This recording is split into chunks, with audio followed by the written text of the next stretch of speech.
love pork pies? Chicken pie? Pies of the meatless variety?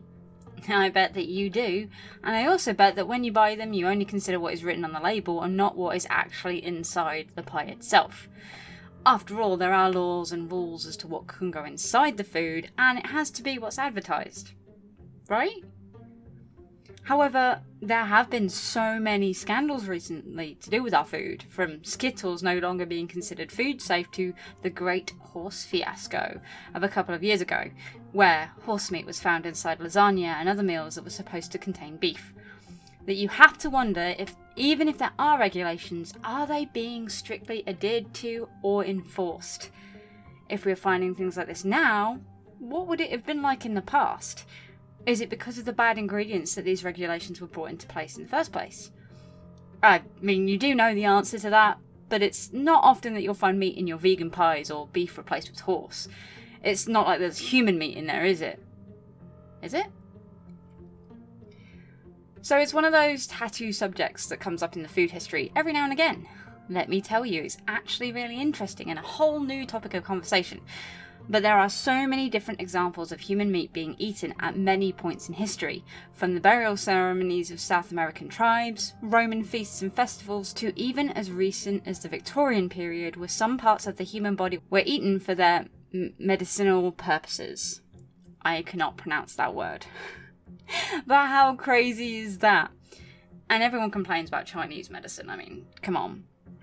But I don't think that there's ever use of the human body parts there, but just don't quote me on it, it's not something I've really looked into too much. There are stories of cannibalism all over the place, such as Sawney Bean, who influenced the mythical Sweeney Todd. And although this barber is the most famous of them, he is not the only one to come out of this period of the Penny Dreadfuls. Thankfully, or not, people like Mr. Sondheim, God rest his soul, took him out of the dreary Victorian period, shook him off and created something for more modern audiences, and cemented his place as the Demon Barber of Fleet Street.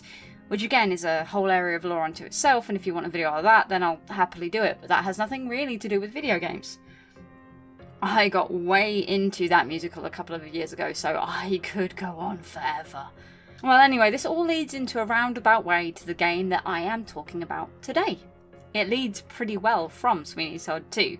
This game is called Ravenous Devils, where you play as the Rhodes, a couple newly moved into London to set up a new business in their new home that they have just purchased.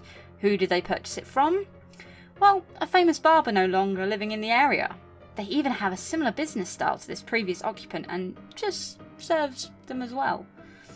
Percival is the man of the family and he's really very handy with a pair of scissors. Make of that what you will. And his wife Hildred is a charming young woman who cooks some absolutely wonderful dishes. Can you see where this is going?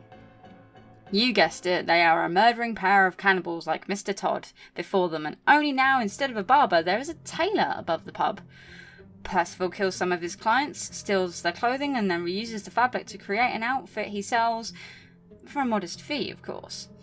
He then passes Hildred the corpse, who makes them into delicious meat pies. Well, and other recipes as well. Unlike Mrs. Lovett, Hildred is a proper chef, creating lasagnas, meatballs, soup, and full grill meals out of the meat her husband lovingly supplies for her. However, they are not getting away with this as scot-free as they think they are. Oh no, they have a knowing associate, who obviously knows their secret. Unlike with Sweeney Todd, however, this associate is very rich and very powerful and is mostly on their side. So there is only a very slim possibility that they will get caught, and if they do, then they have a high-value backer who will bail them out.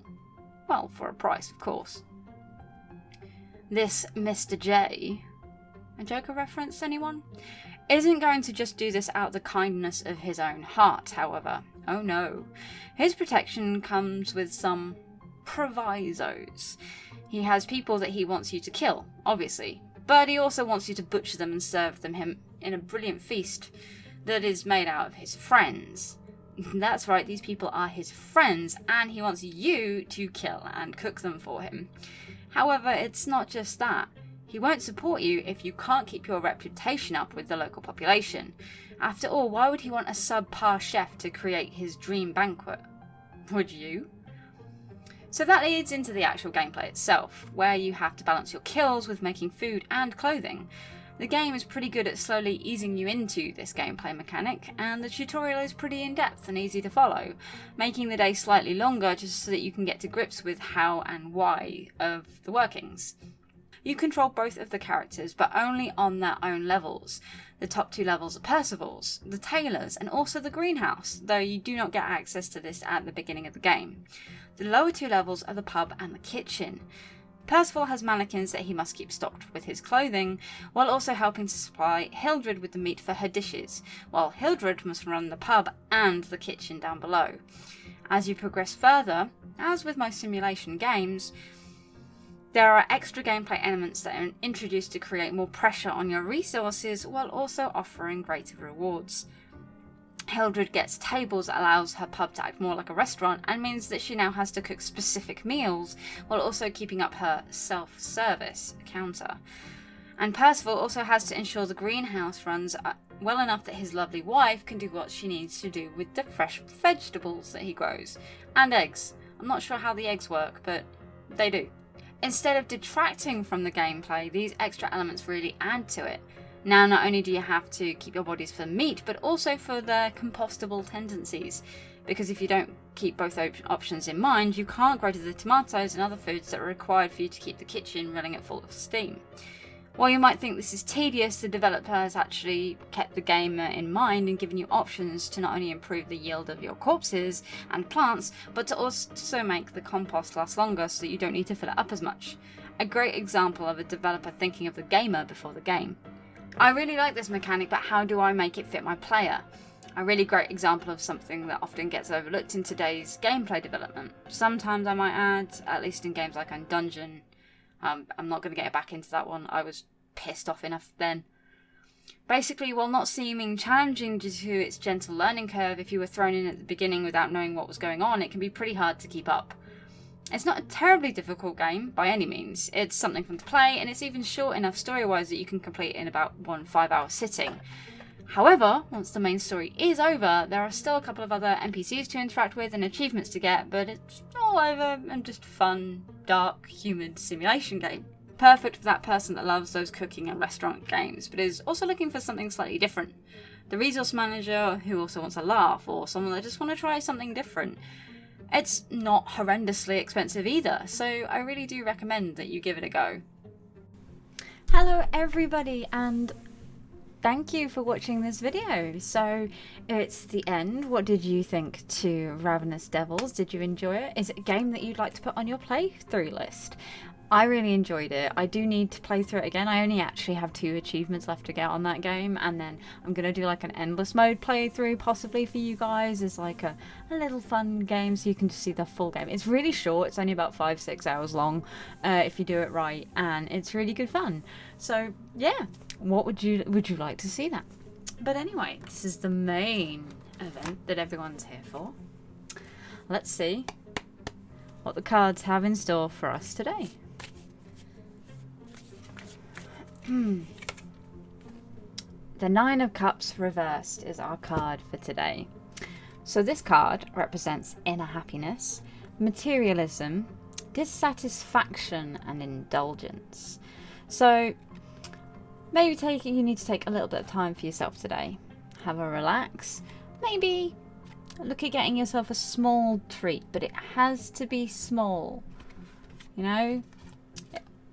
Maybe something hasn't gone the way you wanted it to go today. Just allow yourself to feel those emotions and move on and just be content with what you have.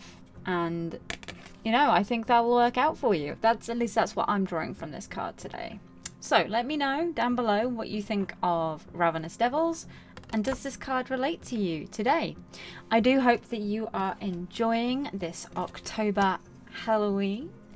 31 days of videos. We're 5 days through now.